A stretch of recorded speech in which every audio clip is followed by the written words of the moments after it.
Hello, you're listening to Talking Tales, the podcast.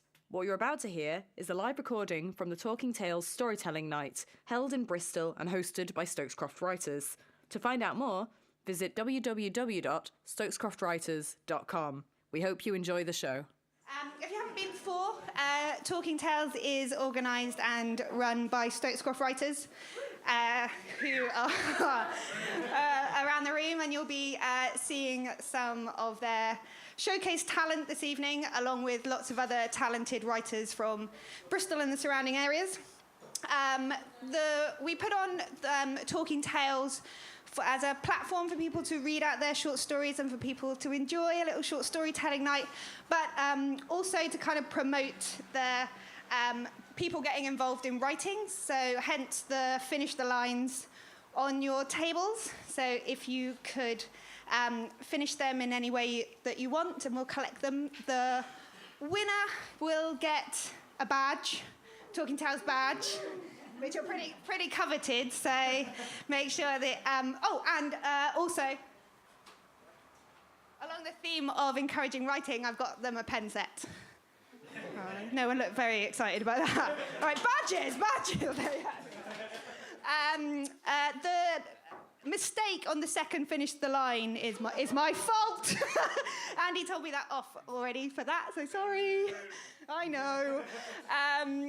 So we'll read some out after the break and at the end, and choose the winner at the end. So, getting started. The first person on the list is Steph. Steph has written short stories since her childhood, mostly in school notebooks covered in old scraps of 70s wallpaper found in the loft. Steph is one of the members of Stokes Croft Writers. Round of applause for Steph, please.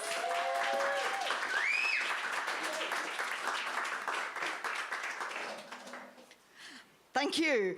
Right, this story was inspired by a real news headline. You might even remember it. Right, Coulrophobia. Newsflash, the newsreader's droning voice announced, French police are on high alert after fake clowns caused panic in a spreading phenomenon that has led to a violent response by vigilantes. 14 teenagers dressed as clowns and carrying knives and baseball bats were arrested in Paris after terrorising residents. Citizens have armed themselves and determined to rid their streets of this dangerous scourge. These events have not been limited to France. The London Metropolitan Police report that they dealt with 117 clown-related incidents in 2013 alone. Fake clowns? Dave laughed. This is cool. In fact, it's given me an idea for a Halloween prank tomorrow night with the lads. Halloween prank? You're 25 next week, his flatmate CJ protested. And whenever you get together with those losers for one of your larks, it usually goes tits up. Now, don't be such an old man. It's just a laugh, no harm in it, Dave retorted. We can take the video camera, put some clips up on YouTube and see if we go viral. Worldwide clown fame. CJ shook his head in despair, and Dave, aflame with enthusiasm, left to head into town, intent on hiring the best clown costume he could find. The grinning mask was a bit of a tight fit, but overall, Dave was pleased with the effect. Beat that, Ronald McDonald, he chuckled as he admired himself in the mirror.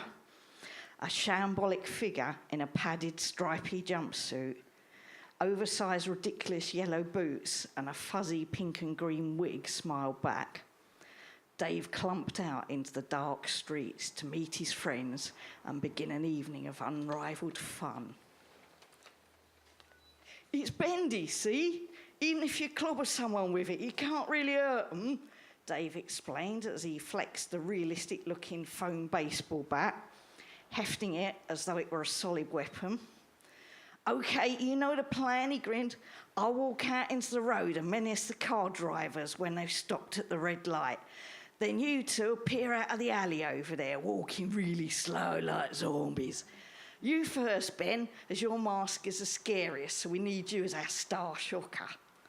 Indeed it was, a horror clown mask of leering sharp teeth and bleeding eye sockets, straight out of a clown horror movie. Joe had just donned a pink wig his girlfriend saved for parties, but made an attempt with his niece's face paints. He topped it with a flowery blouse his mum had put aside for the charity shop, and she'd obligingly sewn some pom-poms down the front to give it a proper clownish touch. Rain had started to fall, and Dave's wig sparkled under the street lights. They'd chosen Berwick Street as it was fairly quiet, even on a Saturday night.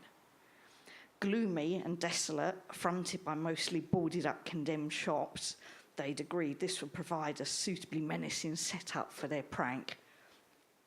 Few people walked here after dark, although tonight there were a handful of Halloween revellers drifting noisily towards the Old Duke pub, which was holding some free shindig. OK, stations. Dave was enjoying stage managing now. They didn't need to wait long. A battered green Mazda approached the traffic lights just as they flashed to yellow. The car dutifully slowed and stopped. Dave's cue to dash out of the shadows, laughing manically and wielding his bat. But to his horror, the car suddenly revved into life as he stepped in front of it. His last image, as he was catapulted over the bonnet, was of the driver's face, set in a grimace as he floored the accelerator. Ben was the first to reach his stricken friend, nearly tripping in his haste over his baggy clown trousers. Dave lay still and silent under the traffic lights. A group of witches and ghosts walking by moments later called out, "Good one, will you leap up when the next car comes along?" Joe called for an ambulance. CJ pulled up a chair next to Dave's hospital bed and read aloud from the local newspaper. It says, the driver later handed himself into police and confessed to having Coulrophobia. He explained he'd just panicked when the clown appeared. He passed the paper to Dave, who asked, "What a phobia?" Coulrophobia, a fear of clowns. It's a recognised psychiatric condition, apparently. Dave sighed, then wished he hadn't, as a flare of pain shot down his side. "Well, we made it into the local paper anyway," he managed. "Yeah, at the cost of a broken leg and ribs," CJ replied dryly. The paper printed a frame from a CCTV street camera, showing Dave in a mid-air cartwheel as the car sped away, his clown face a horrified frozen mask. "Ben and Joe didn't even get any video of it," Dave muttered. "Useless pair." The ward had an open seating area at the end for visitors, and he groaned out loud when the doors banged as someone walked in. "Not a bloody clown." The gaily dressed clown began wrestling a squeaky balloon dog into shape, passing it to a little girl sitting on the lap of a woman in a wheelchair, while her husband smiled at the scene. The children's entertainer left them some minutes later, stalking up the wall past Dave's bed as he made his way to his next slot on the children's cancer ward. As he passed, he shot Dave a malicious glare and muttered, "Leave clowning to the professionals, idiot." Dave sat dumbfounded while CJ cackled, tears springing to his eyes. "There you go, famous," he teased. Dave sighed miserably. His torn, blood-stained clown costume sat, neatly folded by a nurse, on the locker next to his bed, telling its own story. "Next Halloween, I'm staying in and watching just scary films," he mumbled. "Much safer." Oh. Thank you.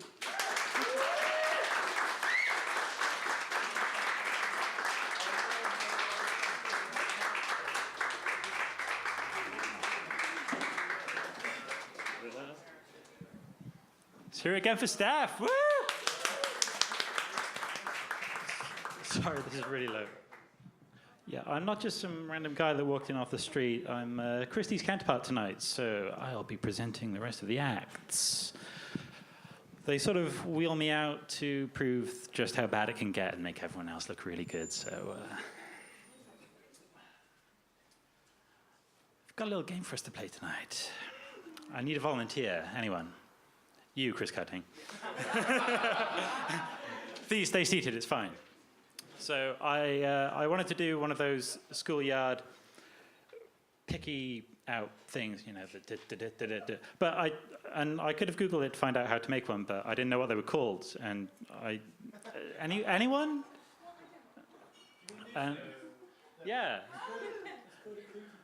Oh, nice.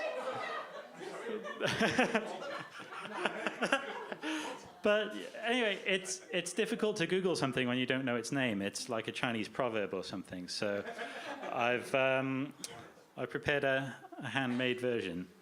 So Chris, I need you to pick between 1 and 2. 1 or 2. 1 or 2. That was 2, but never mind. Okay. Now pick a number.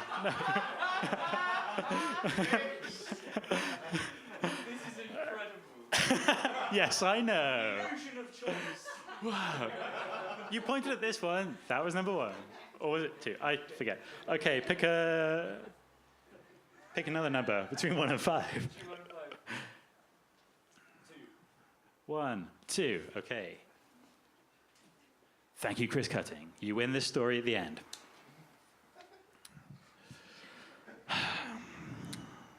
Once upon a time, there was a hippie who traveled from place to place, but he was not a natural-born hippie because his father was a laborer, and the whole family grew up in a small council house.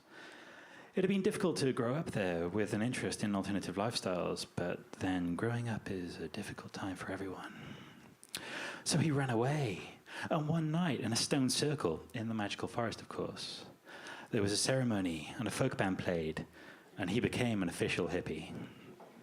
None of his family attended, of course, and when he visited them again, they never mentioned it. Things went on a lot like they had before, in fact, though he often wore a crown of brown leaves, and he was unsure if they couldn't see it or if they simply ignored it out of politeness and love. The end. Who's on next? Oh, this next reader claims to be an alien who missed the last ship home, and haven't we all been there? Now, with Year of the Pig, it's Angela Brooks.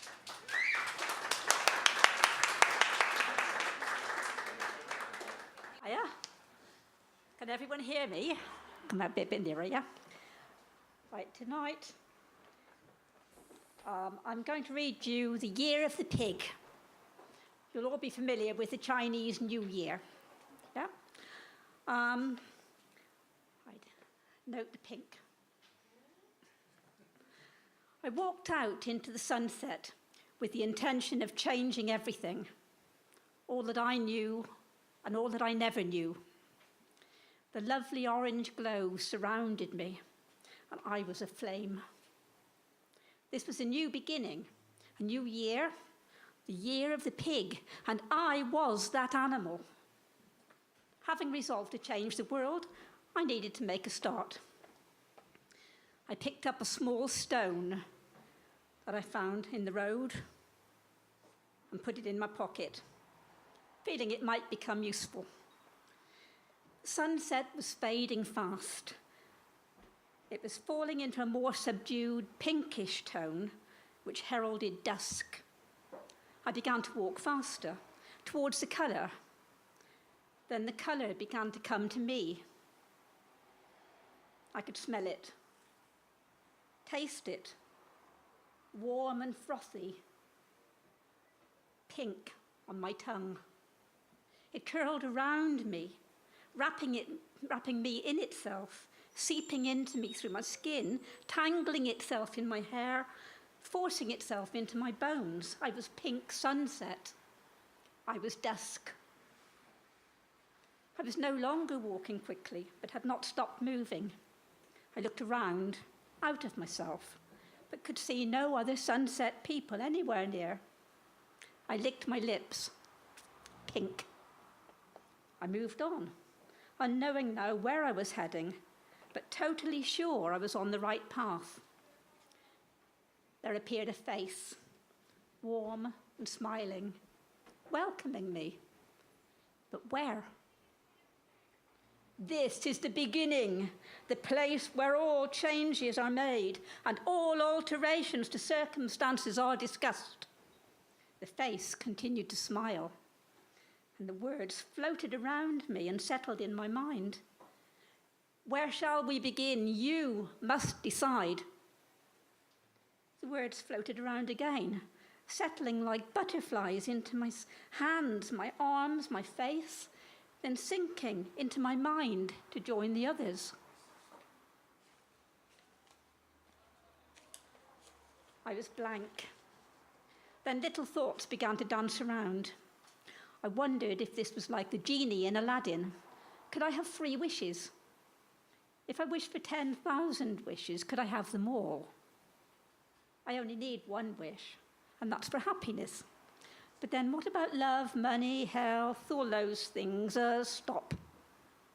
My thoughts stopped. Please stop whirling around. I need to think. Now, if I want to change everything, and I'm in the right place, then no more wars, okay? Right. And I'll be rich. Not so much that I forget the value of things, but rich. Okay? And beautiful, but not vain. Okay? I saw the face. It was bored. More words began to float towards me, and I caught them in a net. It must somehow have come with me. I didn't know I had it, but it came in useful.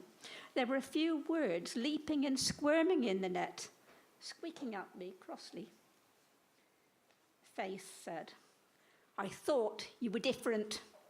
You walk into my sunset looking for change, and you bring with you all the same little thoughts that all you creatures have.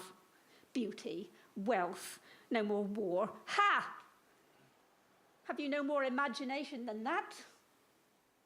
Remember, I can make change.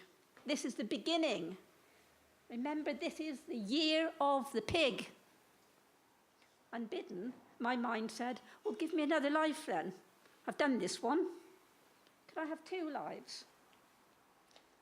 My own life, because if I die or go away, then people might be upset. And another life to run to if I need to escape. That's better. Now you're thinking. The pinkness in my soul began to get hot. My cheeks flushed. My fingers glowed. I started to drift and waver. My eyes felt like burning coals. I lay down. The face came close and grew. The smile was wide, but the eyes were cold. I don't like you. A little thought sneaked in, and the face saw it. The smile began to fade. It grew cold, and a mist shrouded it. Now you'll be sorry. You will not go back. You are a creature of sorrow and shame. You have offended the God of change. I bring you here to give you the best chance of your miserable little life, and you don't have the courage to benefit. Control your thoughts and try again. The words hurled themselves against me, hurting where they landed and sticking into my flesh like pins. Ow, stop it. Can't help my thoughts, nor my feelings, and I feel that you're bad. I don't want anything to change. I like my life. The face scowled. It became fully dark, and lightning flashed from its eyes. My hot pink fingers closed around the stone I'd put into my pocket. I pulled it out, took aim, and threw it with all my might. It hit the face right in the middle of the forehead and made an enormous hole through which soft evening light began to pour. My pinkness faded in the light, and the world looked fresh and green. I licked my lips. The pink was going. Licked my fingers and could taste no sunset. My feet were on the ground, and I walked quickly in the direction of my home, and soon saw the familiar bricks and mortar of my real world. As I entered the house, the sound of music and chatter reached me, and I called out, "I'm home." How did you get to? Asked my husband. You missed the most magical sunset. We've been out in the garden to watch it. I looked out through the windows towards the far horizon, breathed a sigh of relief, and drew the curtains closed.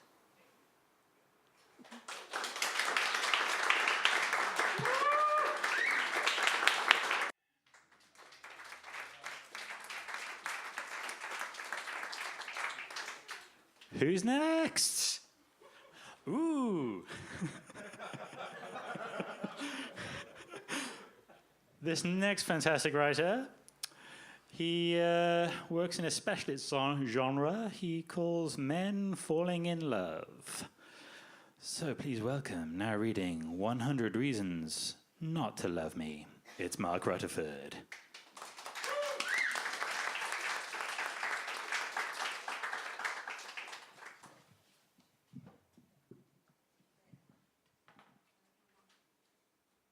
I'll just explain. I'm saved in the telling of this by Christy, who I'm incredibly grateful for. She's agreed to play Jane to my John. Thank you, Christy. You're welcome. Voice for hire. So this is called 100 Reasons Not to Love Me. Thank you for coming to our book launch. As you know, it's a story told through the letters sent by two people who met at a writing festival in York. Tonight, before answering questions and signing a few books, we thought we'd read you the first few letters to you. The very first is from Jane. Dear John, they said we'd be tired from an intense weekend of workshops, meeting people, ones-to-ones with agents, etc. Getting pissed on Saturday night, that's what they meant. From our first meeting on Friday, I felt at ease with you. It feels like I know you after less than 72 hours. I know that can't be true, but I feel it nonetheless.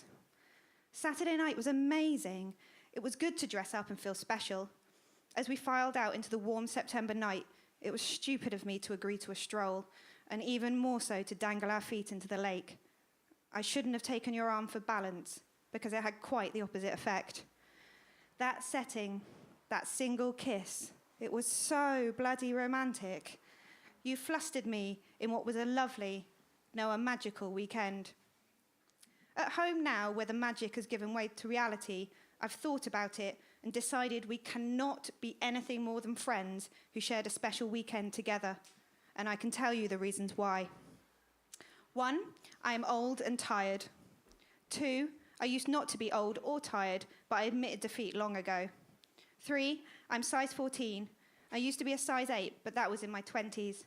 In my 40s, each limb on its own is a size 8.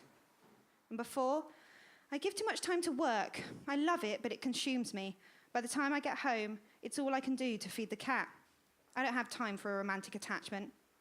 5, I've imagined you and me in bed together. That's preposterous and presumptuous. I am delusional. 6, I'm 5'5". 7, you live in London, I live in Manchester. These cities are hundreds of miles apart. 8, I've not been in a relationship for 6 years. I'm too used to having things my own way. 9, the menopause looms.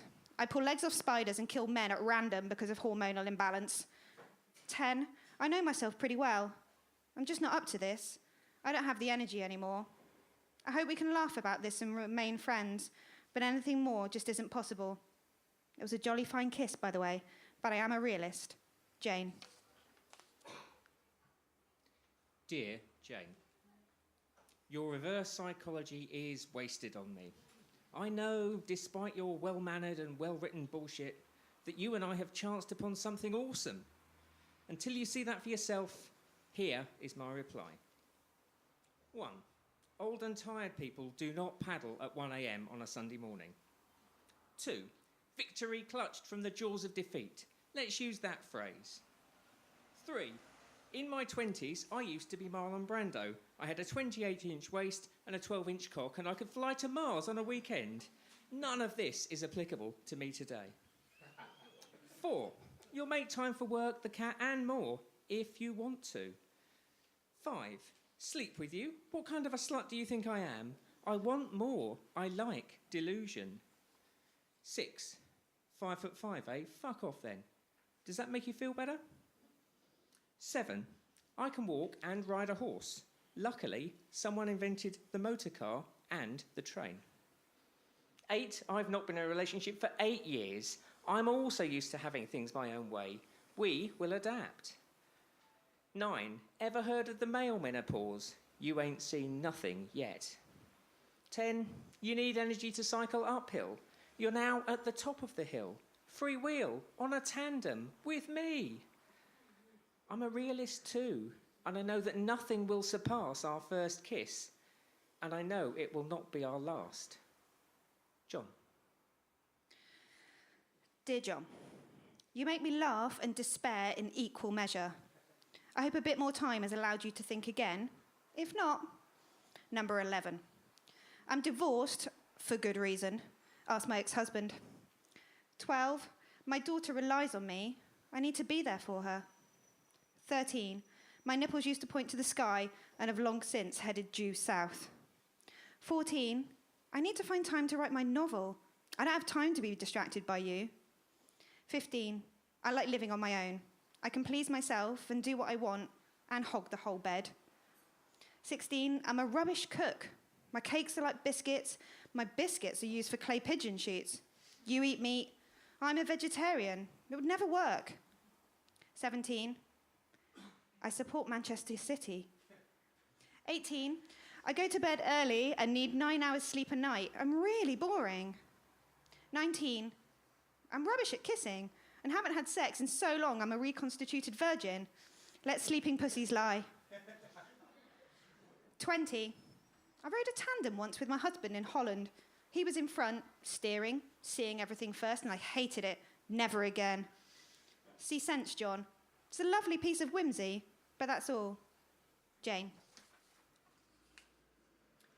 Dear Jane, thank you for your latest propaganda. If we must. 11. I only ever consult myself about affairs of the heart. 12. You being there for your daughter and me being there for you are not incompatible. 13. You have nipples. How exciting. 14. I'm glad that I might be a distraction. I'll build on that. 15. You'll live on your own until or unless you and another decide otherwise. Should that happen, you might need a bigger bed. 16. I'm a rubbish cook too, so I eat raw vegetarians. 17. Blue Moon is an incredibly romantic song. 18. I'll need years to make an informed assessment about just how boring you are. 19. Your kiss was amazing. If you thought that was bad, a good kiss from you is going to be better than sex. Oh, and you already said you had a cat. 20. You can sit at the front of the tandem. I'll just look at your arse. You appear to be writing from your head. I am replying from my heart. Please do not call it whimsy. John. Dear John, this is the last time I write to you. You're impossible. Here's the truth about me. I have 4 fillings and 2 crowns. I've had 1 bout of thrush and 2 of cystitis. I am not a nice person most of the time. I bark at people at work. My daughter thinks I'm stifling. And my ex said I was cold. The Tenor Lady adverts? Not long now, and they will be for me. I break wind under the covers at night, sometimes noisily. I'm terrified of letting someone into my life, and twice as scared at the prospect of being physical with a man again after all this time. I wanted you to be less of a gent and for me to be much less of a lady. I wanted to hold you until dawn, horizontally, without clothes, sleep, or cares. I wanted to be free and in the moment because I clicked with you like I've never clicked with anyone before. I'd like to be a spontaneous free spirit, but I'm a scaredy cat, and I shall always regret it. I'd love to be your friend, but I'm not woman enough to be loved. I hope you don't think I've led you on at all. Oh, God, I bet you do. I'm sorry. Jane. Dear Jane, thank you for your letter. I know it cannot have been easy to write. Here is my truth. I'm a deeply flawed individual, physically, emotionally, and historically. I have 2 failed marriages, 2 screwed up children, and more baggage than Elton John on a world tour. I am small where I'd like to be huge, huge where I'd like to be trim, and to my eternal shame, I am pretty sure I could teach you a thing or two about farting. I have decided to write a book for you. It could be a tome or a trilogy, but I've kept it short. 100 Reasons Not to Love Me, Chapter 1. 1. I am a Time Lord. This is a very special role, and it gives me the ability to move through time. Unfortunately, my gift is shared with every other bugger on the planet, in that I can only move forwards, minute by minute, and not back in time at all. This is really annoying. 2. Well, reasons 2 to 100 are all a bit superfluous. I can't change anything in my past, and I've finally reached an age where I can say, I am what I am. All I have to offer is me and the future. You, my darling reader, can make up your own mind. It's an offer without strings, but with the memory of a special weekend and a pretty scorching kiss to give us hope. It is in hope that I've booked a table for 2 at Manchester House on Saturday at 8 p.m. I'd be excited if you can make it, and happy to be your friend if not, because we both clicked like we have never clicked before. With lust and respect. John. And so, ladies and gentlemen, to find out the rest, you'll just have to buy the book.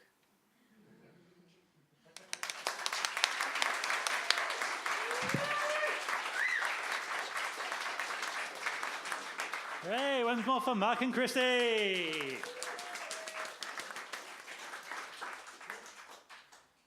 Hi. I'm going to include this side of the room because I feel like the microphone. It's pointing in the wrong direction. You, the geeky guy at the back with the bow tie. What's your favorite color? No. What's the name of your girlfriend? C. L. A. Is there an I in there? I. R. E. Claire, this one's for you. Once upon a time, there was a soldier who could only get annoyed about small things. He worried that this made him shallow. Throughout a career in the army, he was injured many times, but he said what scarred him most was butter in the jam and inferior washing up. When he was taken hostage, he begged and screamed to be killed because the comrade who shared his cell was so unbearable. This comrade thought an espresso was pronounced espresso, and it never seemed like the right time to correct him. The end. Thank you. Who's up next? Ooh, Mr. Mysterioso. This next writer failed to provide any personal information, but luckily he's only a Google away. So please welcome Vice President of the United States, Joe Byron.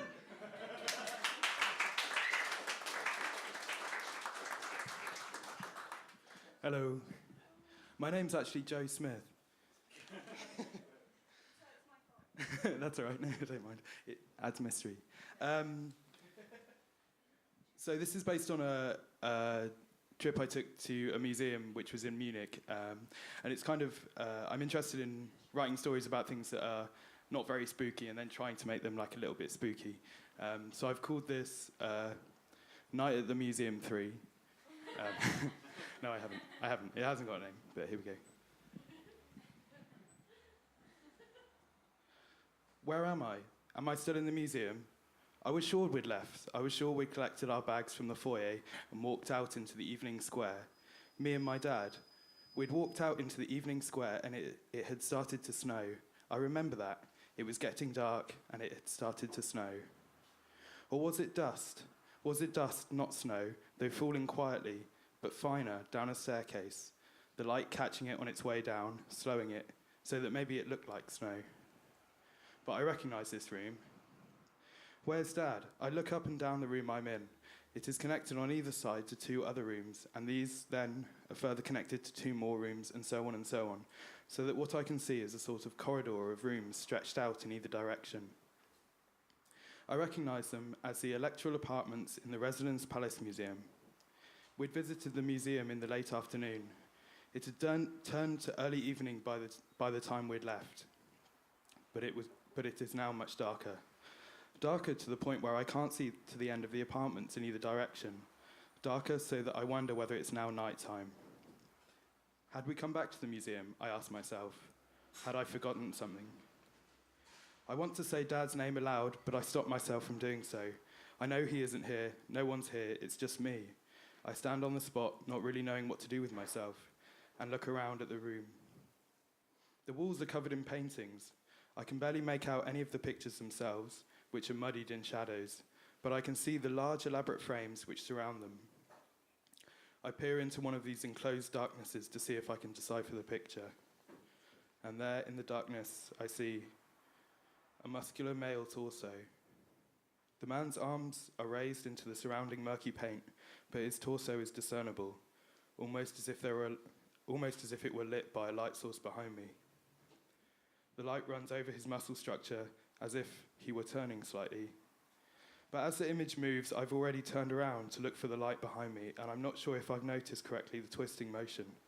I'm reluctant to turn back. I don't want to see it again. The torso, that is, naked and twisting slightly. In any case, I can now see that there isn't a light behind me. On the contrary, there are heavy, black, locked metal shutters which cover the window facing out into the courtyard. Thinking about it, I don't know whether it's night. I think, is it just the shutters that have been drawn? Perhaps it's still evening, or maybe it's the daytime. This starts me to think of the closed world of the museum, of the evening light outside the museum's windows, which had existed in the square before we'd left, when the snow fell and we weren't there, and we didn't know that it was snowing. Of the dust even, the stairs before the dust had swung its way down them. In all these thoughts, I come to the notion of walking from the electoral apartments. Walking through the long series of rooms, I pass many more paintings. I try not to look at them, as I don't want to see any more male torsos twisting strangely. And at last I come to a staircase which leads down into a dark stairwell below. At the bottom of the stairs, I find myself in a long, broad hall. This I recognise as the antiquarium. Like the electoral apartments, it is very dark, and although I cannot see the end of the hall, I can make out, arranged in regular alcoves along the walls, numerous busts of male faces, each facing their counterpart on the other side of the hall. I slowly walk past them, turning to see each bust on either side, each one cold, stone, and human. I see improbable beards of whipped stone curls, blank eyes, huge masculine ears, jowls, and noses, receding stone hair, granite wrinkles, granite necks, shadowed by abundant chins and stern jawlines. I see that one of them has a noticeably solemn face, turned downwards.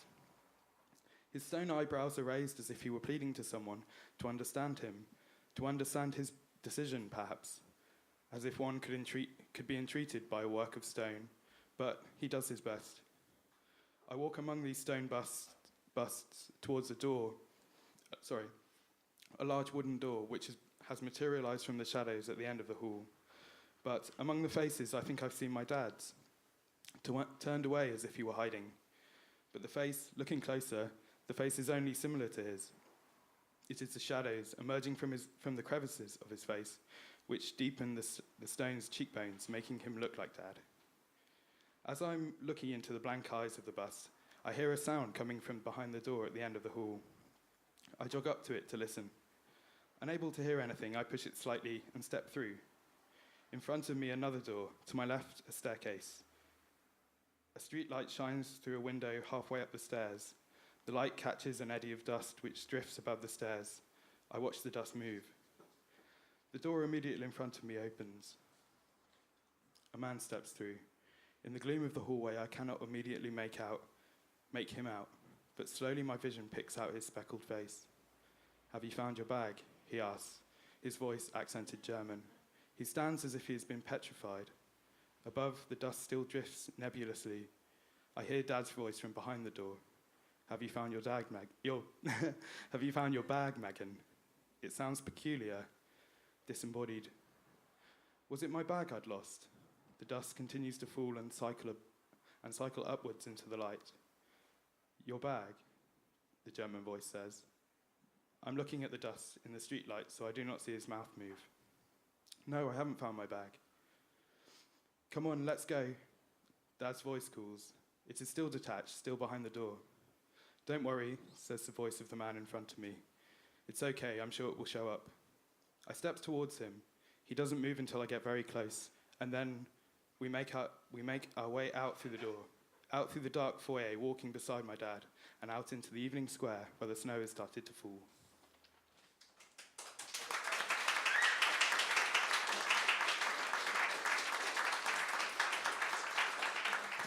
Thank you, Joe. One more time for Joe Smith. Good, I remember that. I forgot that each performer gets a badge, right? Yes, so for everyone that's been in the first half, can you find the lovely Mel and she will present you with a badge. They're very coveted, so think yourself lucky. So if you complete the finish lines, we'll come round and collect them, and then a break for 15 minutes to the bar.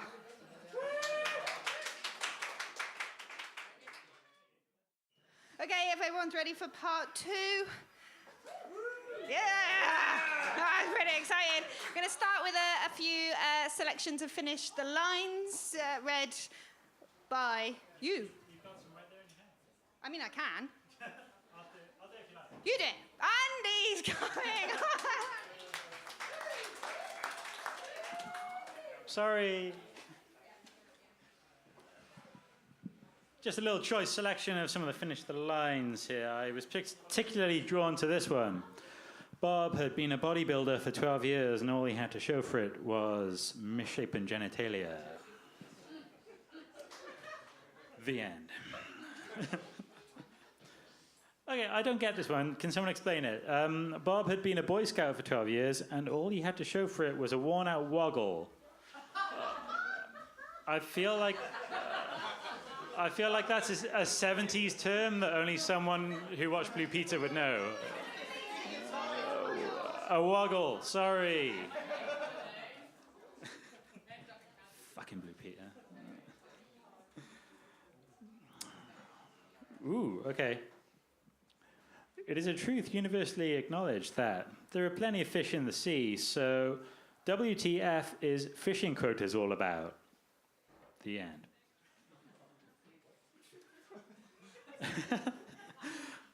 Martha didn't know her, but she was happy to sit uncomfortably close to her on the empty bus. Okay, I don't know who wrote this, but they've got terrible handwriting and they're quite mean. Bob had been a writer for 12 years, and all he had to show for it was a small badge.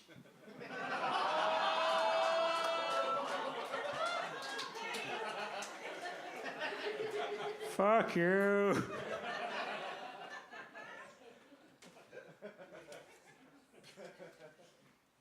Speaking of not having much to show for being a writer, it's time for my game again. Who's going to play? Who's going to play? You, young lady, would you like to play my game? Yeah. Please stay seated.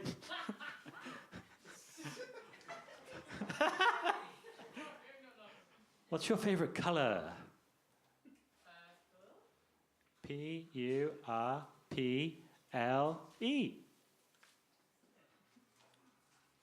What's your favorite number of ducks?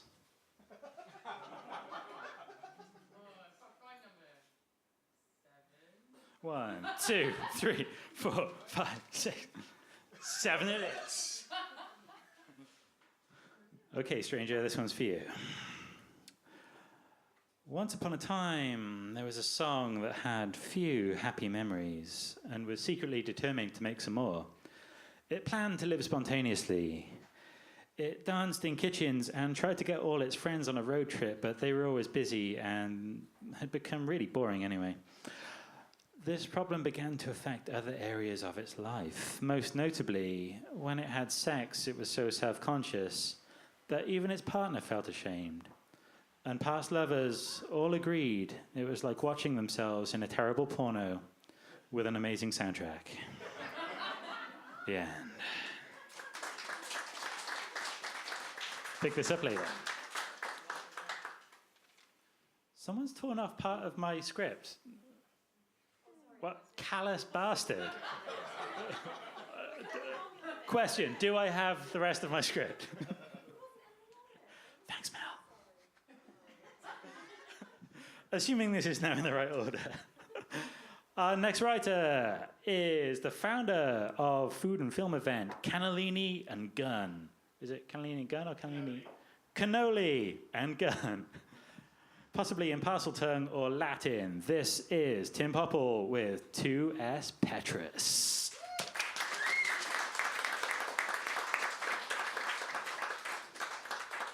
Thank you. Does anybody speak Latin here? Yeah? Okay, GCSE. Okay. There's a little bit of Latin, and then the story, and then I'll translate it at the end. Es Petrus, et super hanc Petra me edificabo ecclesiam meam, et porte inferi non prevalebunt adversus eam. It had been 3 days since Petrus had last heard the knocking. The dirty panelled walls were silent as he shuffled down the narrow hallway. An icon hung askew on the wall, and he extended a sinewed finger to gently straighten it. Dust, unsettled from the movement, wafted towards Petrus, and his lungs rattled as he wheezed. The sound struck the walls and thudded dully, the echo lost in the ancient passageway. Petrus adjusted his robe and continued towards the door at the end of the corridor. The door loomed over the monk as he approached it, fumbling for a ring of keys under his cloak. The jangle was thin and unmusical, and it broke the silence with staccato jabs. Petrus's movements were slow and methodical. He had no reason for hurry, little concept of time. His bones were calcifying with age, and his joints were dry and brittle. Every motion ached. He sighed. He was not the man to fulfill this task. His was not this way. But the rest had gone. He was alone in the chapel keep, and there was none to help him. The order was an ancient one, a sect that had split from a burgeoning Christianity, that saw in that new religion conflict and destruction. It began with word and deed and grew around one idea, that the Messiah would return when the world was in most need, and that the Messiah's return would reveal their truth, and they would be sanctified and saved. And so they had built a world that necessitated that return, a world full of darkness and suffering and pain. Petrus raised his arthritic hand to put the key in the lock. The scrape of metal on metal was harsh and unnatural, and Petrus steadied himself on the door. It was covered in thick leather, bolted around the edge roughly, as if done in haste. Its colour was mottled and uneven, and Petrus grew colder at its touch. As he pushed the door open, it moved silently and smoothly. The lack of a creak was unearthly, and Petrus hesitated briefly. He did not want to be here. Every part of him screamed at him to turn back, but this was the only way. He was the only one. As he stepped over the threshold into the dark room beyond, he sighed slowly and reached for the firebrand on the wall inside. With a flint kept in his robes, Petrus lit the firebrand. The golden light, flickering out into the darkness, did nothing to alleviate the tension in Petrus's sinews. The large, leather-bound door closed slowly behind him with a dull thud. As Petrus's dewy eyes acclimatized to the fire-lit dark, he drew in his breath and looked around. It had been nearly 4 decades since this room had been opened, to his knowledge. It had been sealed. The end of the outer passageway had been nailed shut, sealed with wax and bitumen, and the door bound in leather to ward off spirits. Nobody knew what the leather was from. Nobody had asked.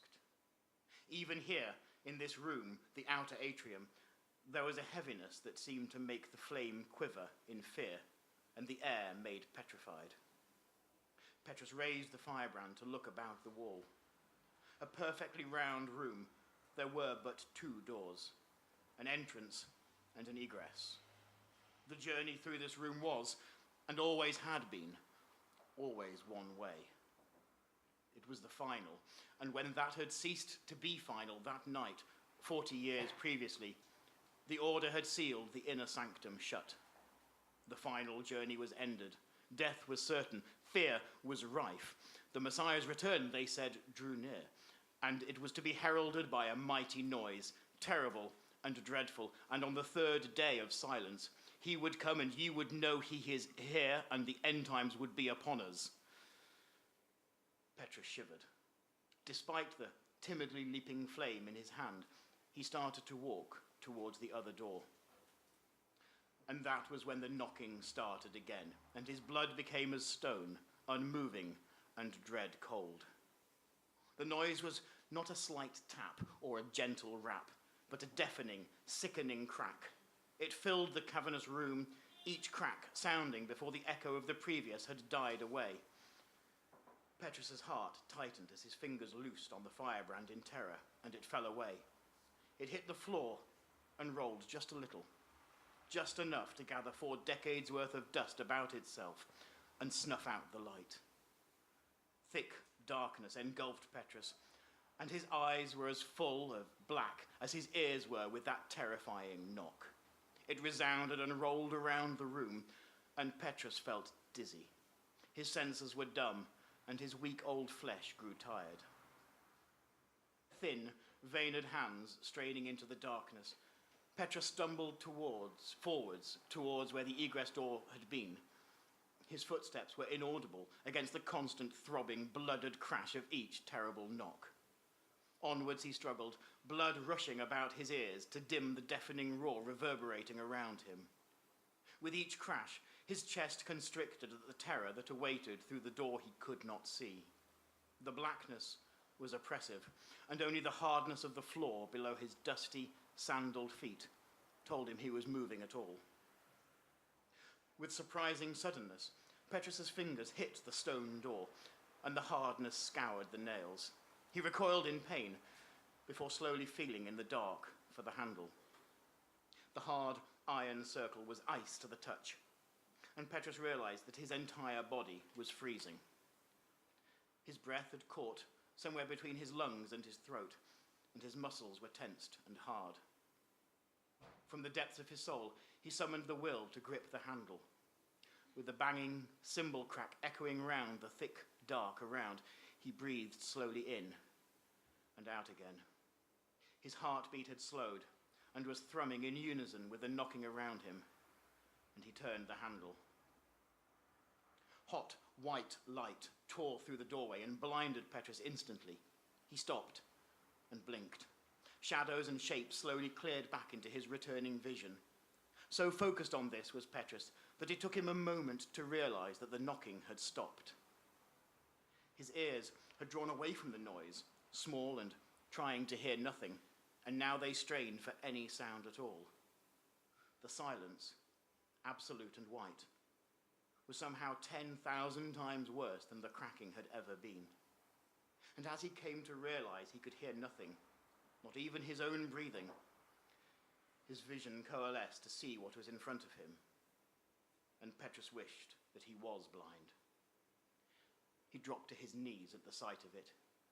He could not comprehend the awful majesty of what they had created and hidden, and that had grown and become something dreadful. He understood now why it had been sealed, and understood why it must now be reopened.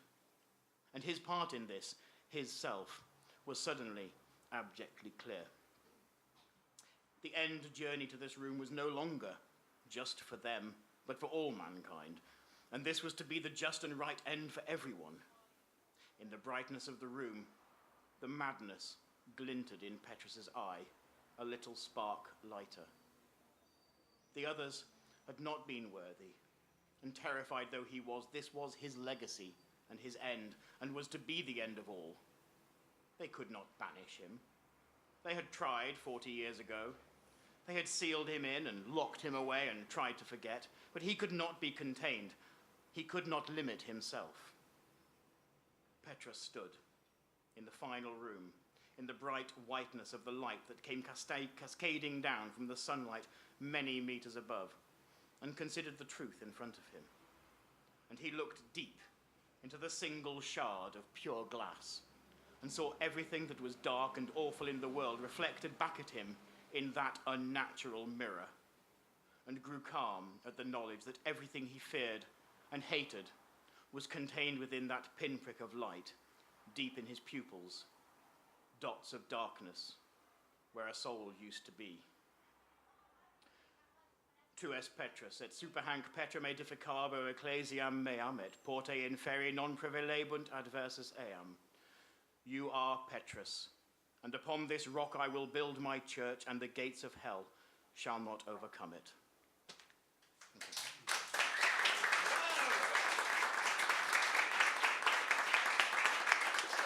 One more time for Tim Popple. That was intense.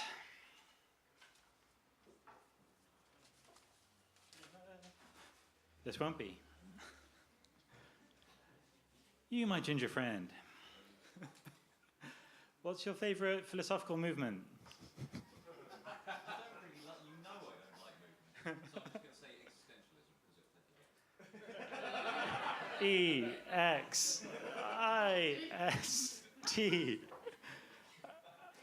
T.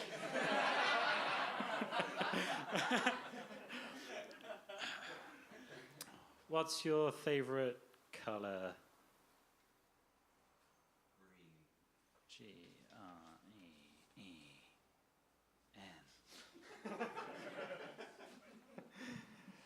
Okay, this one's for you. Ooh. Once upon a time, there was a heart on the sleeve of a dancer. It was made of bright orange paper, and the glow made a disco of the dark. The dancer did not know who had put it there, but it looked quite cool. Soon others came to dance and noticed after a while they all had paper hearts stuck to their clothes. Everyone felt connected and beautiful, though some suspected it was perhaps the drugs and not the hearts which made them feel this way. They all eventually went home at the end of the night, and much later in the morning, back in the bedrooms of dancers, so far apart in the city. All the paper hearts had lost whatever adhesive they once had, lying crumpled amongst piles of dirty underwear. The end.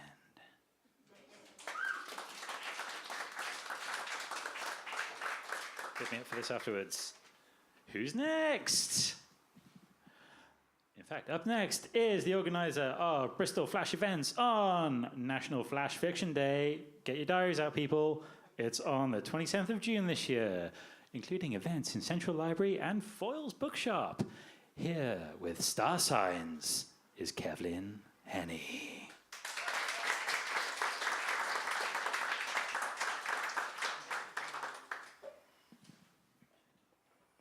I've got about 3 or 4 Latin words in here.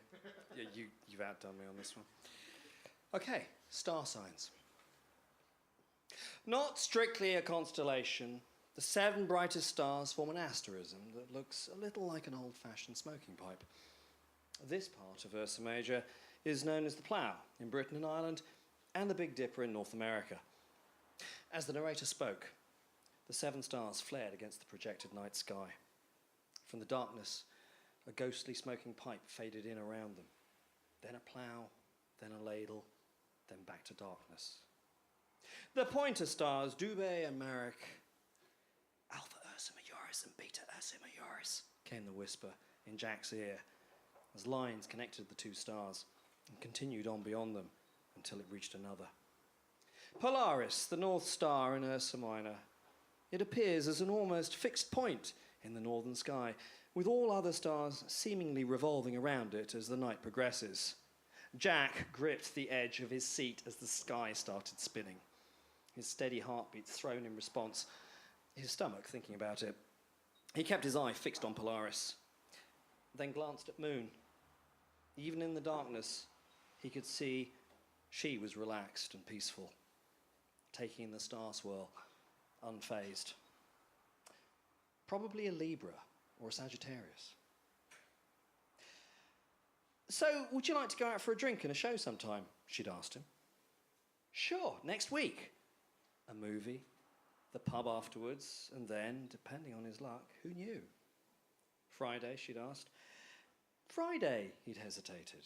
How about Thursday the 12th, or perhaps Saturday the 14th? I wasn't planning anything on Friday. I mean, I have things to do, so I was going to stay in all day and night. Saturday would be great. It's a good day for me. Coffee, followed by the planetarium, had not been what he'd had in mind. Are you sure you wouldn't prefer the pub? Oh, maybe next time. You see, alcohol's a depressant. Coffee's a stimulant. I think if we want to get to know each other better, we should both opt for a stimulant. It increases heart rate, and thanks to cognitive misattribution and the anterior cingulate cortex, it means you assume it's a feeling of excitement associated by the other person, making you feel closer to them. She'd smiled. I'd like that. He'd smiled back. Moon was calling the shots. He was more than happy to be the target. I usually drink decaf if I'm having coffee, he'd said. I thought you were into homeopathy. Surely there's no difference between decaf and full calf. He hadn't been about to argue. Hasn't always looked like this. We can travel back in time to see how the sky looked to our ancestors. The stellar whirlpool slowed to be replaced by a more gentle drift of stars and a year countdown that dropped rapidly and deeply into BC. Polaris drifted away from its fixed point as familiar constellations dissolved into pointerless chaos. Jack's nausea gave way to dissonance. Oh, Jack, this is Moon. She's into astrology too. You guys should have a lot to talk about. Phoebe had said that before disappearing back into the party. So, is your name really Moon? Yeah, she said. My parents were New Agers. As Teen Rebellion, I tried Diana for a few years, but all the princess associations were so not me. I switched back when I realised Moon made my name internet unique, and it was kind of cool, it suited my interests. Yeah, Phoebe said you were into astrology. What sign are you? Cancer, she'd smiled. I knew it, giving you a cold moon. Just kidding. I don't believe in that stuff. Probably lose my job if I did. But, yeah, Phoebe, she always gets it muddled up. I'm into astronomy. I'm a cosmologist at the university. Oh. But I find superstitions and irrational beliefs fascinating. A coy smile. Especially the people that hold them. He'd met her smile with a revived one of his own. Oh, and it's Scorpio. Yeah, that figures, he'd thought. Typical Scorpio behaviour. But she'd been kidding about that one too. And Virgo, and Pisces, and Capricorn. Out of alignment, her hand touched his, covered it, fingers encircling his wrist. Galaxies moving closer together. Her other hand reached up and caressed his neck, from nape to jugular. He felt his pulse quicken. So did she. Some of that's the caffeine, she whispered in his ear. The rest is you and me. He turned his head and kissed her. The instant of creation we call the Big Bang. Her hand moved beneath his shirt. His movements mirrored hers. First base, second base, moon base. A singularity of infinite density. Then, without warning or transition, Jack was returned to the here and now. Moon was standing, shouting at the narrator's silhouette. The kiss was over. Excuse me, that's incorrect. My doctoral thesis and the work of others in the field has categorically shown that cannot physically or logically have been the case. The narrator broke off his rote incantation. I will take questions at the end. I'm sure you will, but this is an objection, not a question. In that case, I will address your objection at the end. The practiced sense of wonder in the narrator's voice seeded into patience. What, and keep feeding these poor people a fairy story? Please, I must ask you to sit down or leave. And I must ask you to get your facts straight. The lights went up. The magic of the shifting night skies banished by a hemisphere of disapproval, an auditorium of turned heads, scowling, tutting, leaving. Moon and the narrator were locked in a war of obscure words and references, and all too clear raised voices and body language. Jack no longer cared about Moon's star sign. He crossed his legs. He was Aquarius, the water carrier, and the coffee had caught up with him.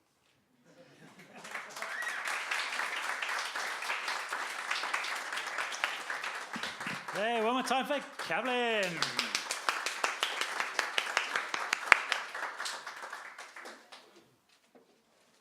I promise you I'm coming to the end. I need a volunteer. You, young lady. Are you afraid of clowns? N-O. Are you afraid of the colour pink? Y-E-S. This one's for you. Once upon a time, there was a tumour. Oh, you got a sad one. Once upon a time, there was a tumour that lived inside a happy person who did not want to die. We should make the best of our time together, said the tumour. So they bought a camera and began to live like tourists. Soon they visited every museum and gallery and shopping centre in the land. I shall miss you, said the tumour as they lay in bed. They looked through their photos one last time, which were now obviously nothing more than the person frequently smiling and standing alone. Then the person's eyes began to close. The end.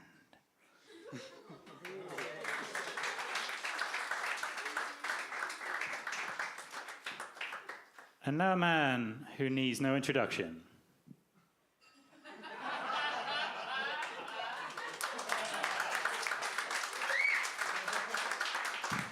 Thank you very much. So yes, I'm Thomas David Parker. I think one of the most famous pieces of writing advice is write what you know. So this is a story about being pretentious and wearing inappropriate clothes. So, for those listening to the podcast, I am with a beard and glasses and dressed like a twat. This story is called Foraging for Bacon. Bacon. Oh, you beautiful bastard, I love you. I consumed 2 bacon butties in about 30 seconds. Butter and brown sauce sliding down my chin. I'm in heaven. The street vendor looks at me with a big grin and I turn away self-consciously. I think about buying another, but then I realise the butter and sauce soaking into my beard. Shit! I'm going to have to wash my beard again before I meet the girls.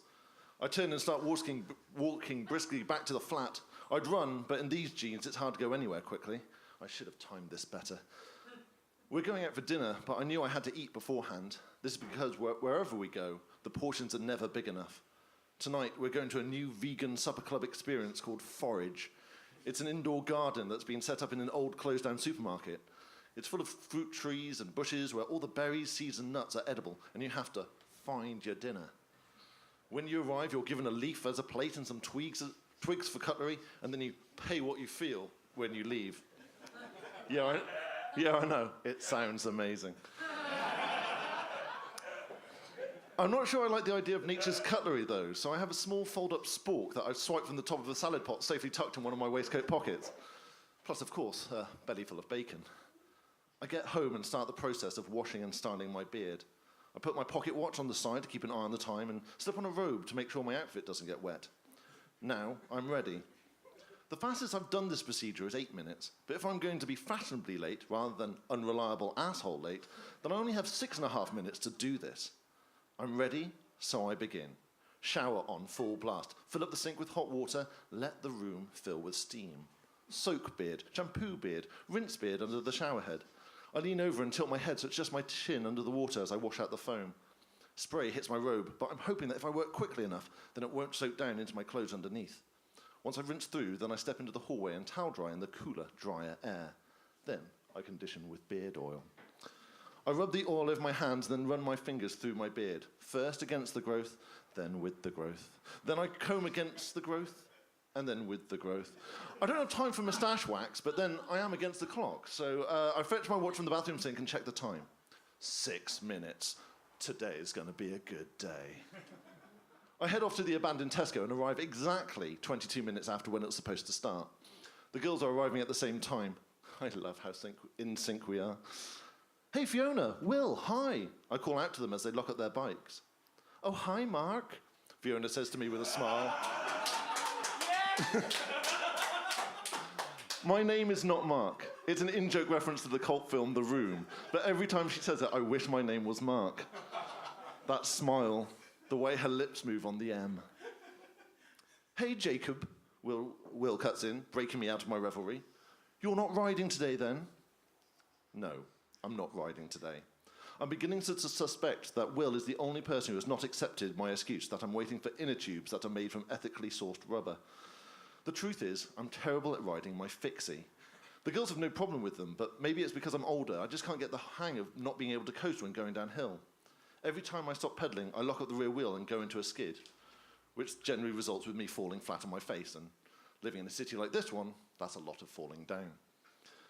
Will starts talking to me, but I'm suddenly distracted by Fiona removing her cycling shorts from beneath her summer dress. She's doing it right here in the street. She's not even wearing leggings. I start feeling lightheaded as the blood quickly rushes out of my head into another vital part of my body. Oh no, please don't get a boner in these jeans. Then I become aware of Will staring at me. So, she says with a raise of her eyebrows. Shit. She's asked me a question. She's asked me a question while Fiona pulled stretched lycra down her smooth tan thighs. How's that fair? I look at her face for clues, but it's just a blank mask of beauty, eyeliner, and nose ring. Yes, I tentatively suggest. Ha, thought so, she says with a grin. Wait, what? You're so obvious, Jacob, she says dismissively before addressing Fiona. Hey, Fifi, are we going in? I'm hungry and I want to show Jakey boy how to hunt and gather. Oh yeah, I'm starving. I think I might eat a whole bush. Oh my, well, if you need help on how to eat a bush, you only need to ask, says Will, pulling her shoulders back and grinning. Will is pansexual, which is one up from bisexual because it also includes transgender.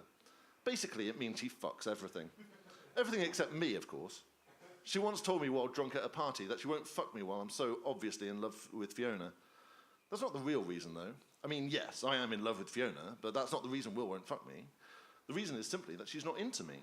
And you know what? I'm absolutely fine with that. Considering how much of the city has sampled Will's vagina, I feel quite privileged to be someone that hasn't. I'm an acquired taste. I'm niche.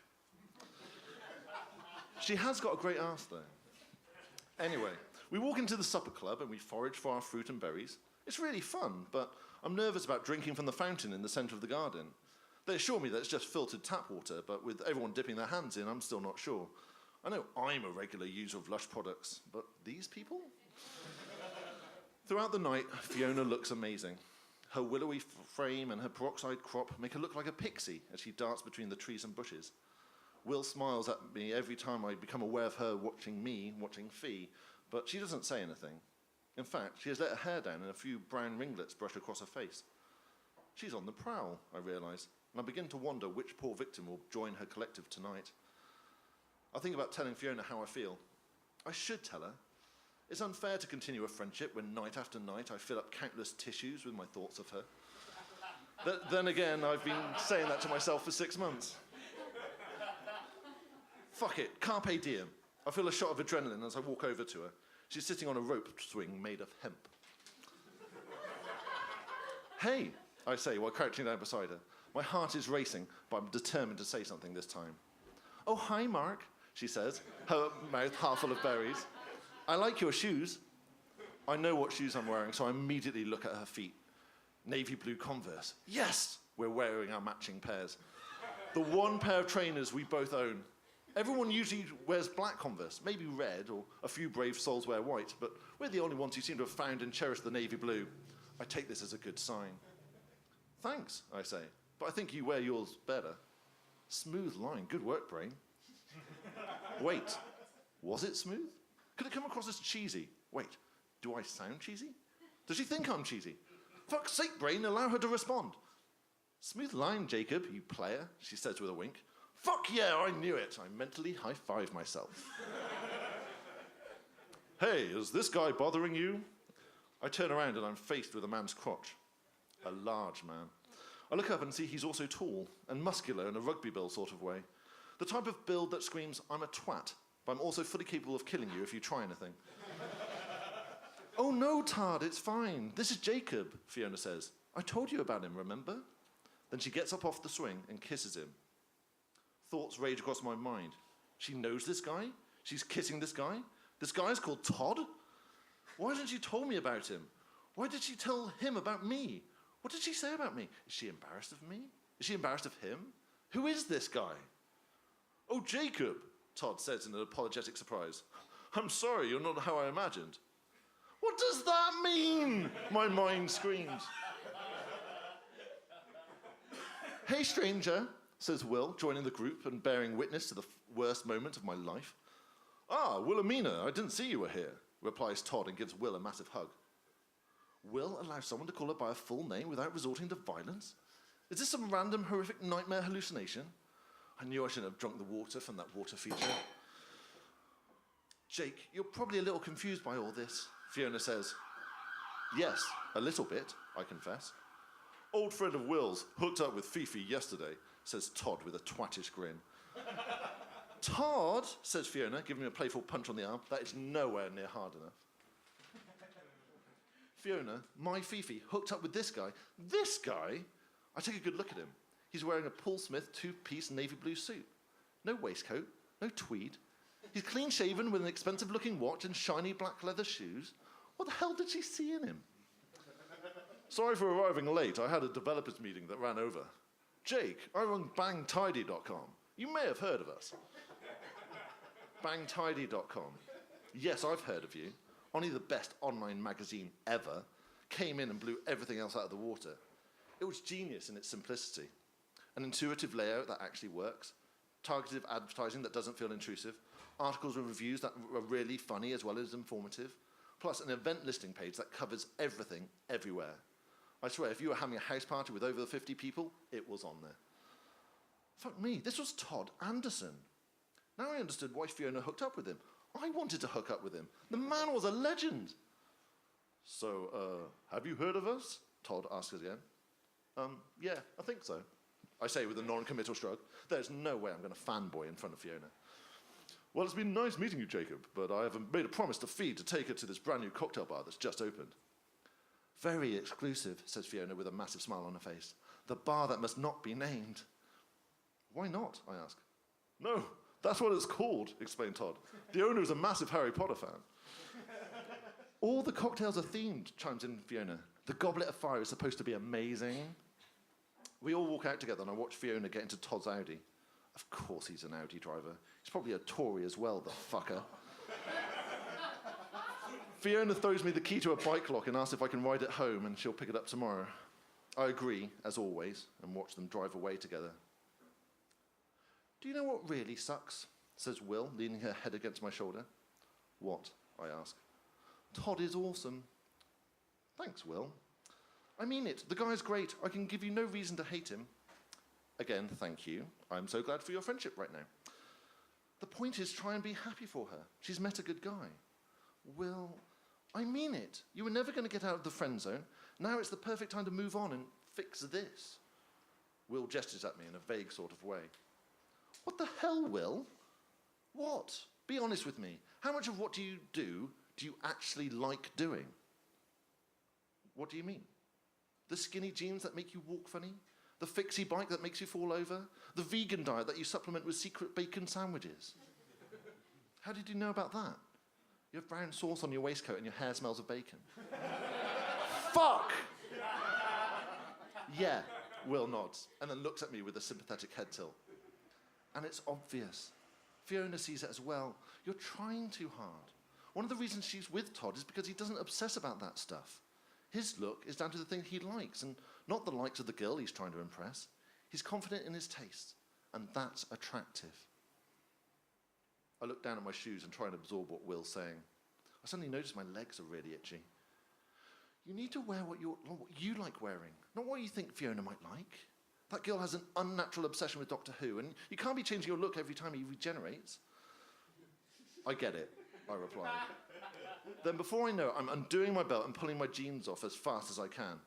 Geez, Jake, I'm not going to pity fuck you. It's not that, I say. I just can't bear the thought of having to wear fucking skinny jeans a moment longer. We stand there for a moment in awkward silence. Me in my shirt, waistcoat, and navy blue Converse, looking at my jeans in the dirt. Will, in her clothes, trying to find some fixed point on the horizon so she doesn't have to look at my ultra-pale legs. So, what now? Says Will. Dinner, tomorrow, I say. Jake, Will starts. As friends, I say. You're paying. Really? Why is that? She asks. Well, firstly, because at the moment I reached my lowest ebb regarding fee, you massively destroyed whatever was left of my ego. Yes, I may have needed it. Yes, there may have been some harsh truths that I needed to hear, but fucking hell, Will, your timing sucks. And secondly, we're mates and you earn more than me. Treat a sad bastard once in a while. Will looks at me hard, as if it's the first time she's ever seen me. All right, Jacob, she says. Where would you like to go? I return her stare and then speak with as much gravitas as I can muster. Anywhere that serves bacon. We hold our stares for a few moments longer until we eventually crack up and start grinning like loons. Fine, Will says. I'll text you in the morning once I've decided where I'm treating you. Cool, I say, and I watch her walk away for a few steps until she turns and looks over her shoulder. And stop looking at my arse, she shouts. It's a wonderful arse, I retort and smile. Then I spin on my heel and began to walk home. I notice people doing double takes as they see the weirdo in the waistcoat and boxers pushing a fixie down the pavement. But you know what? I don't care. I'm smiling to myself. I'm thinking about tomorrow and the date with my best friend. And bacon. The end.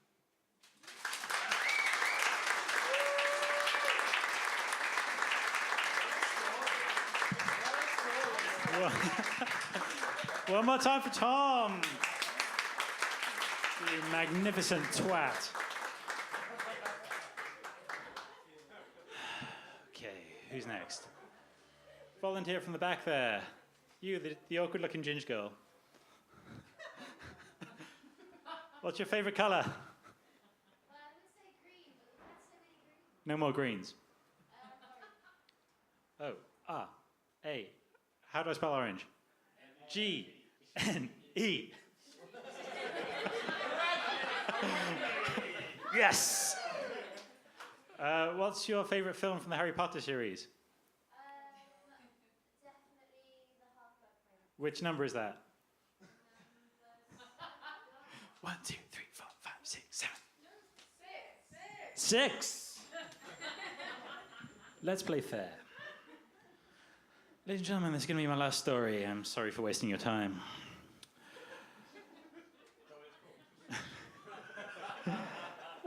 None of these have names, actually. If anyone has any suggestions. Ooh, burn. Once upon a time, there were some kids who found the best music in the world and wanted to share it with everyone. They played it from phones at the backs of buses and installed large sound systems in their cars and homes to make sure whole cities were overcome. Their work was endless, and many of the kids had to drop out of school due to stress. When the complaints began, the kids were hurt, but determined to give back to their communities. "This is all we have," they shouted. But no one could hear them over the banging tunes. The end. I'm just about to introduce our last act for the evening, but before I do, I have been Andy Melhuish. You can catch me at eloquentbear.com. Now, please welcome to the stage Mel and Chris, or possibly just Chris.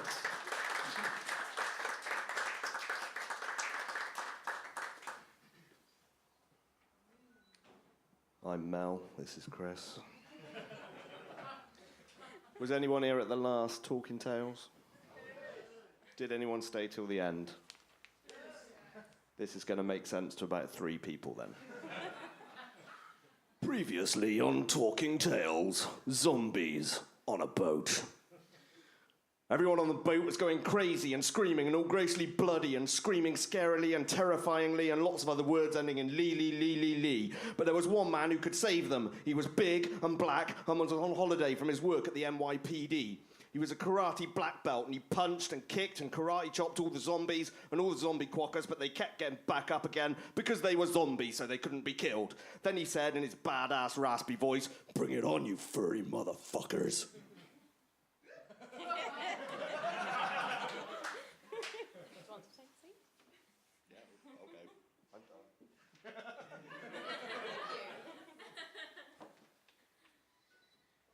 And welcome to Mel Commode's Film Roundup. This week brought the release of the adaptation of Zombies on a Boat, a highly anticipated film which has been in the making for several years. The original short story, of course, was written by the notorious Zandy Zabrowski, now known for her successful novels Possums on a Train and the controversial Koalas on a Megabus. Originally to be directed by Danny Boyle, the film has been through various transition periods to make it to the big screen. Samuel L. Jackson was famously headhunted for the lead role as Big Black Cop on his holiday from the NYPD. Sadly, the film was never finished due to the unfortunate tragic events on set, which led to Danny Boyle losing both arms and Samuel L. Jackson's untimely death. Such a terrible, terrible tragedy. The concept floated around Hollywood for a while, but lay unproduced for years. Rumours spread and lawsuits prevailed, whilst everyone wondered what really did happen on set, and why weren't the adequate safety procedures taken against quackers. The smiley quacker selfie movement was widely blamed for the inaccurate view of quackers, but Boyle and Jackson certainly found out the hard way that they are in fact one of the deadliest animals in the world. When word spread that the story had been picked up again, details of the director and cast were kept under wraps until the film was nearly complete.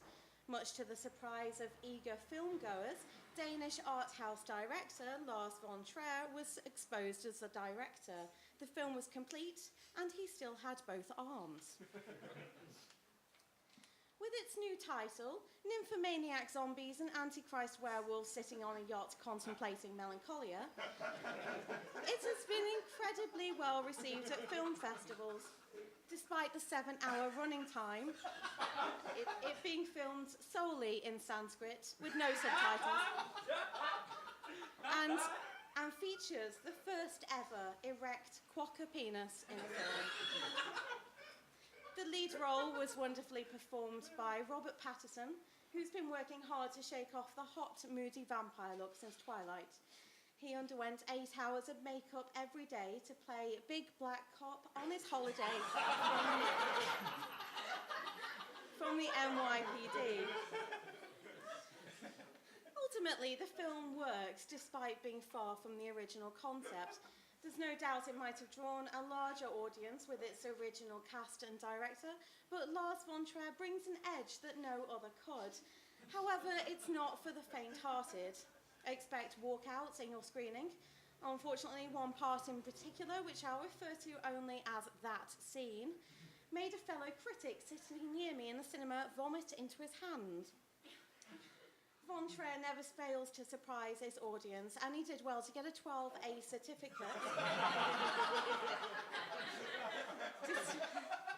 Despite the explicit quacker human sex scenes said to be real.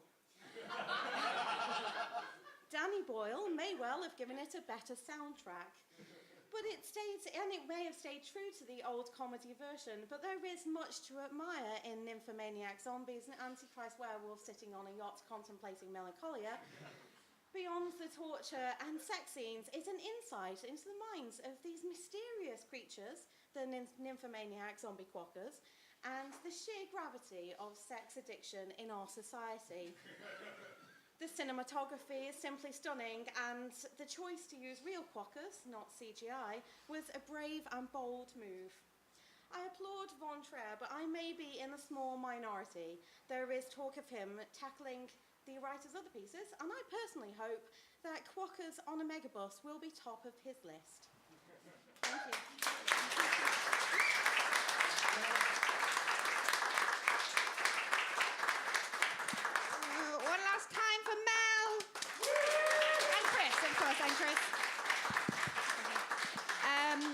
if you weren't here in last Talking Tales and you're intrigued by the original short story by Mel that is Zombies on the Boat, then you can catch the first podcast of last month's Talking Tales. It's on our website. So that's all of our acts for this evening, so I can get a big round of applause for everyone that performed this evening. Well done, everyone. So we're going to round off the evening with some choice selections from the Finish the Lines. And then we've chosen between us a top 4, which then we're going to get some audience vote on who should be the winner for the coveted Talking Tales badge. It's pretty exciting. Okay, so Martha didn't know her, but she was happy to pretend she was Myra Hindley's long-lost sister if it got her on TV. Bob had been a golden retriever with a Match.com profile for 12 years, and all he had to show for it was one date. The bitch.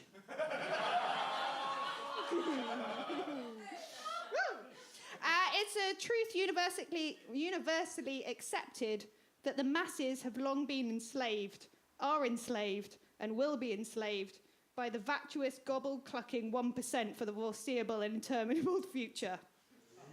There's a crowd pleaser. Bob had been a... I'll get there in a bit. Bob had been a slave for 12 years, and all he had to show for it was a Hollywood film. That one is good. Bob had been a monk for 12 years, and all he had to show for it was a drafty haircut. I like that one. It was a truth universally accepted that every odd-numbered Star Trek film is shit. Round of applause. Bob had been a psychiatrist for 12 years, and all he had to show for it was 83 twisted minds. It's embarrassing. Okay, I'm just going to read out the top 4 so that you know what they are. And then I'm going to do it again. Brilliant. For us to vote. So it's carefully thought through. Right. Anyway, so our top 4 are Martha didn't know her, but she was happy to pretend she was Myra Hindley's long-lost sister if it got her on TV. Don't vote yet. Bob had been a golden retriever with a Match.com profile for 12 years, and all he had to show for it was one date. The bitch. Oh, no, I forgot one. Sorry. Martha didn't know her, but she was happy to receive her heart. Not in love, but literally her heart. Not for a transplant, but in a box. Bought off the Silk Road, sold unwillingly, bought by a cannibal. And also, that's nice. And also, making the top 4 is Bob had been a slave for 12 years, and all he had to show for it was a Hollywood film. Right, that's your top 4. So we'll have audience applause for what you think is your favourite. Everyone ready? Everyone's looking pretty excited. Right, from the top. Wait for it. Martha didn't know her, but she was happy to pretend she was Myra Hindley's long-lost sister if it got her on TV.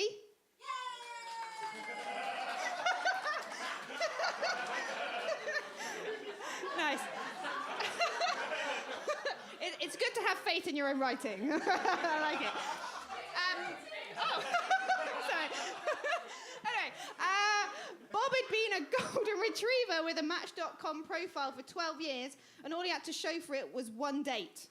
Wait for it. The bitch.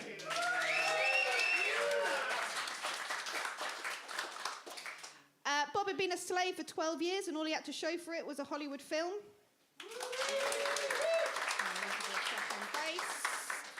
And last one, Martha didn't know her, but she was happy to receive her heart. Not in love, but literally, her heart. Not for a transplant, but in a box. Bought off the Silk Road, sold unwillingly, bought by a cannibal.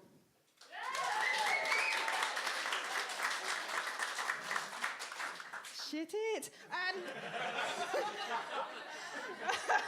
Well, obviously, I would say it was Bob had been a golden retriever with a Match.com profile for 12 years, and all he had to show for it was one date.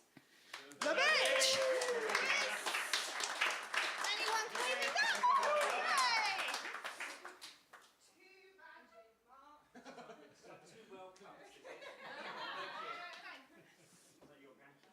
So that's it for this month's Talking Tales. Yep. We are the lovely sound guy that we've been doing a whip round for is doing us a podcast. So that will be up on the site and we will tweet it. And so make sure you check that out. Thank you very much for coming. If you've been inspired to write, then please submit through the website. And yes, thanks for everyone who read, and thank you all for coming.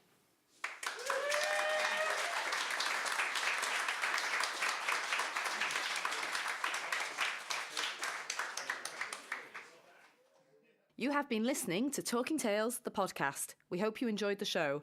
If you'd like to tell us what you thought, are interested in performing at an upcoming event, or just want to know when the next event will be held, visit www.stokescroftwriters.com or look up Stokes Croft Writers on Facebook or Twitter.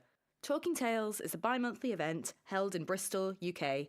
It is organised by Stokes Croft Writers and hosted at the Left Bank on Stokes Croft. Thanks for listening.